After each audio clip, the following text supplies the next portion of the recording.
comprenez qu'avec l'AES, il y a une nouvelle donne géopolitique qui est là. Que vous l'aimez, que vous ne l'aimiez pas, peu importe. 2. Pour nous, le sort de nos pays ne va pas se décider à Bruxelles, à Paris, à Washington ou à Londres. Ça se décidera à Bamako, à Ouagadougou, à Niamey, etc. Donc cette réalité géopolitique est là, il faut la suivre, il faut regarder ce qui est en train de se passer. Bon, naturellement, nous partageons le même espace que la CEDEAO, lui et moi, d'autres pays qui sont des pays voisins, des pays frères. On est des peuples frères avec le Bénin, nos pays, mais on vit ensemble, on va partager cet espace. Donc il va falloir qu'on discute des modalités de vivre en commun. Et je pense qu'il faut le dialogue. Je pense qu'Emmanuel a insisté sur ça. Il faut le dialogue. À mon avis, le dialogue est important. C'est ce que nous-mêmes nous avions demandé avant d'être sanctionnés. Donc on ne peut pas être... On est ici, c'est la première sortie pour nous, États membres de l'AES, en dehors de l'Afrique. Donc ça veut dire que nous sommes prêts. Sinon on aurait pu vous dire que venez parler en Afrique avec nous. Mais si on est venu, c'est qu'on est ouvert. On veut que vous lisez la dynamique de l'AES à travers nous et non à travers des personnes qui sont mandatées ou qui ne sont même pas mandatées, qui analysent notre région, qui parlent en notre nom. C'est pourquoi on est là. Donc c'est vraiment dommage parce que moi je crois que beaucoup refusent le dialogue. Je me réjouis qu'Emmanuela et d'autres continuent vraiment à travailler sur ça. On est très peiné de voir que même des responsables européens, certains disent on ne va pas parler avec eux, même africains, certains disent on ne va pas faire de photos avec eux. Mais on dit mais ça nous fait quoi que vous preniez des photos avec nous? Mais ça ne va pas changer. Nous, on se bat pour le devenir de nos populations. On voit les gens qui meurent, moi une photo avec tel ou tel, ce n'est pas ce qui importe pour nous. Donc certains vont jusque-là, des pays voisins. Personne, je dis aux gens, personne ne va nous faire déménager de cette région. Que tu prennes la photo avec moi ou pas, mais on sera là. Tu seras là, je serai là. Donc moi je pense que ça c'est important. J'apprends aussi que même des responsables européens disent à leurs gens, non, non, non, il ne faut pas que vous soyez vus avec eux, il ne faut pas que... Mais je crois que c'est de l'enfantillage, parce qu'en réalité, nous on n'a pas de problème personnel avec quelqu'un. On a des différends politiques, on peut parler pour trouver des solutions. Mais vraiment, nous, on n'a pas... Je pense qu'il faut que nos dirigeants s'élèvent à la hauteur de leurs tâches et de leur mission et non être dans des épiphénomènes de faire des photos ou de gérer des mains des gens. Moi, si c'est l'intérêt du pays, même avec le diable, je vais dealer. Voilà, donc quand c'est nécessaire. Donc je pense que ça me semble être...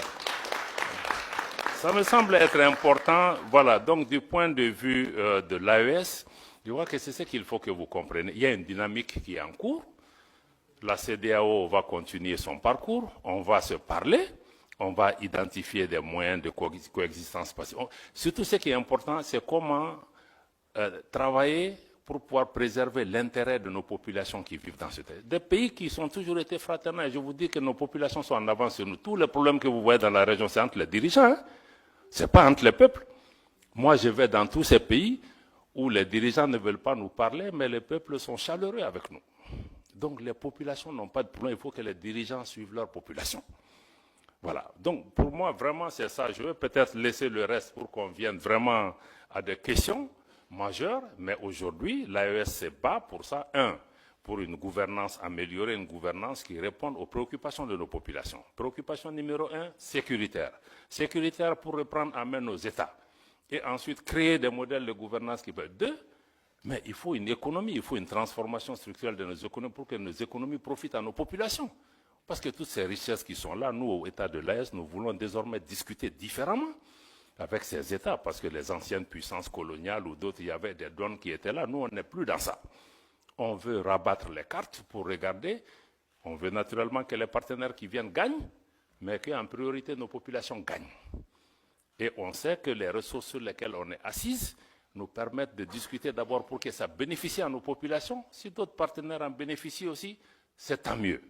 Donc nous sommes dans cette ouverture, réaffirmer notre souveraineté, y compris la souveraineté économique, le contrôle de nos matières premières, qu'on puisse discuter les choses par rapport à ça. Et sur le plan global, nous voulons travailler au niveau pour un monde multipolaire.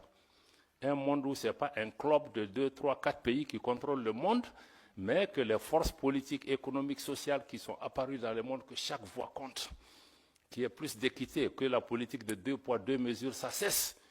Qu'on cesse aussi d'instrumentaliser les Africains les uns contre les autres, parce que moi je trouve que même notre différend avec la CEDEAO, c'est d'autres qui nous distraient. On n'en a pas besoin. Donc je vais vraiment attendre les questions pour pouvoir vous revenir, pour dire qu'encore une fois, si l'AES a été créé dans un contexte pour réagir à quelque chose, aujourd'hui nous sommes dans une dynamique de construction d'une intégration régionale, d'une autre approche à cette intégration régionale, une intégration qui, de notre point de vue, doit être une véritable intégration des peuples et non une intégration d'État ou de chefs d'État.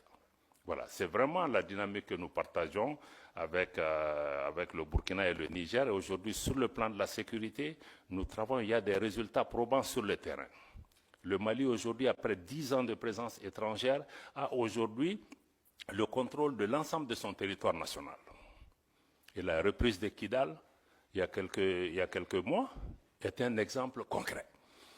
Et il y a beaucoup de Kidal qui vont se passer aussi sur le terrain dans notre espace. Nous souhaitons que vous soyez des observateurs objectifs avisés et que vous regardez comment vous engagez avec cet espace, mais avec ou sans vous, nous allons avancer. Il faut que les gens aussi comprennent ça. Si les Européens ne sont pas là, les Chinois seront là, les Russes seront là, les Australiens seront là. Donc aujourd'hui, là, on n'est marié à personne. Voilà. Je m'arrête là. Merci beaucoup.